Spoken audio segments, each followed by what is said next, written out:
Our other WTF neoliberal Dems fail on Medicaid. Policy. If you want to know how your elected leaders of government feels about you, you don't need to follow the yellow brick road. No, you don't have to follow it like Dorothy did. All you got to do is follow the policy and follow the money. Let's put up this headline. Millions of Americans to lose Medicaid coverage starting next year. Not 2 years from now, not 3 years from now, not 4 years from now, not 5 years from now, not 10 years from now, almost like 10 minutes from now, like next year, which is fast approaching. Millions of Americans gain Medicaid coverage, as we know, because of the pandemic, during the pandemic. Starting next year, millions are likely to lose it. The mammoth spending bill passed by Congress would allow states to kick some people off Medicaid starting in April.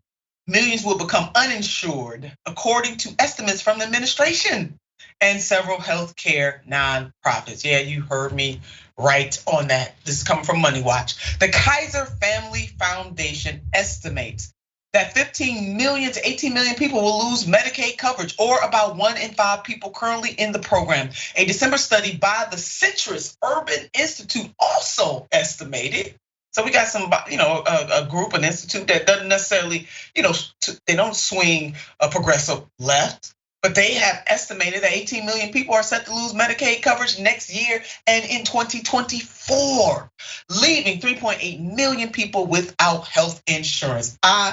We can't make this stuff up. Let's take a deeper dive. Some of the estimations from the Urban Institute, they look a little bit like this. This is what they estimate. This is real, folks. So this is coming from the Urban Institute, and we estimate that if the PHE expires in April 2023, 18 million people will lose Medicaid coverage. In the following 14 months, of those 18 million people, about 3.2 million children are estimated, on and on. About 3.8 million people will be uninsured. About 9.5 million people will enter either newly enrolled in employer-sponsored insurance after losing Medicaid transition. So you get the picture. This is not good. I just dressed it up for you. It is immoral. It's immoral. There is no excuse for this. And Jennifer Talbert, associate director for the program on Medicaid and uninsured for the Kaiser Family Foundation, was quoted as saying this: the reality is that millions of people are going to lose Medicaid coverage. That's it. Underline and underscore. It is as simple as that. We're just giving you some numbers to back this thing up, but really, if you just want to know what's going down, millions of people are going to lose healthcare coverage in this country because of this. And this headline right here, just in time for the holidays, Dems may embrace GOP plan to boot millions off Medicaid. One expert noted the pending deal has huge stakes for children and families. Keep it up, keep that up. Just in time for the holiday. They the gift that keeps on giving. Now, Democrats should be treating this as an emergency, because it is, but we already know how that goes. Watch this. More than a dozen Democrats joined with Republicans in the Senate yesterday voting to end the National COVID Emergency Declaration. That declaration, adopted in 2020, gives the Biden administration more tools and flexibility to fight the virus. Boss, there we have it.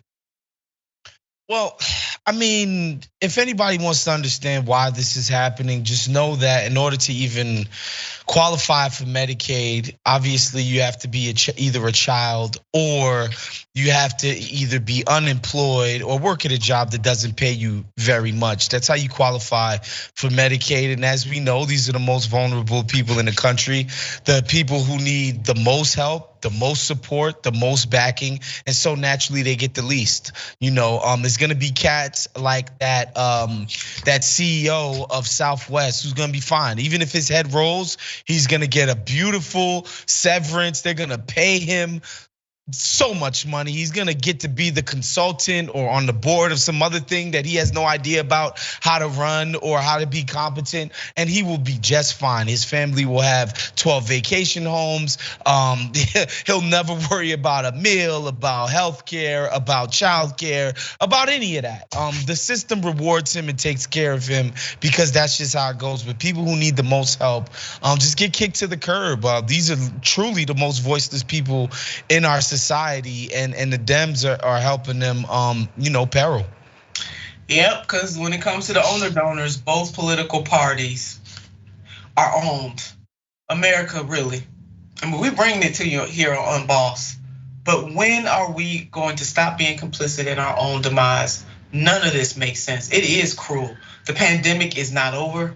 We may be done with it, frustrated with it. Of course we are. We're human.